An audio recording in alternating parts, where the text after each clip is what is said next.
ભાવનગર બાદ હવે બોટાદમાં પણ વરસાદ શરૂ થઈ ગયો છે। બોટાદના અલગ અલગ વિસ્તારોમાં વરસાદ પડ્યો છે। પાટિયાદ રોડ, ભાવનગર રોડ વિસ્તારમાં વરસાદ વરસ્યો। Gadhada road, tower road, station road, આ તમામ વિસ્તારોમાં વરસાદ વરસ્યો છે।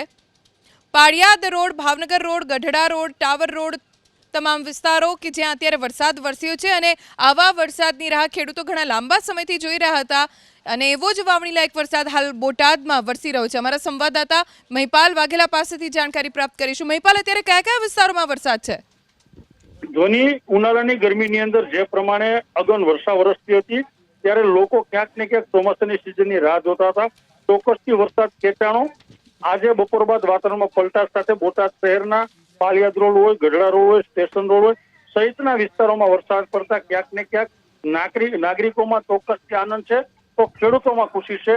પ્રાપ્ત વિગત મળતા જે પ્રમાણે મળી છે તે મુજબ બોટાદ તાલુકાના શેતલી હોય, સમજવાડા હોય, સાળંગપુર હોય, ગ્રામ્ય વિસ્તારમાં પણ મેઘરાજા મહેર કરી છે તો ક્યાંક ને ક્યાંક ખેડૂતો સહિત લોકોમાં હાલ ખુશી જોવા મળી રહી છે।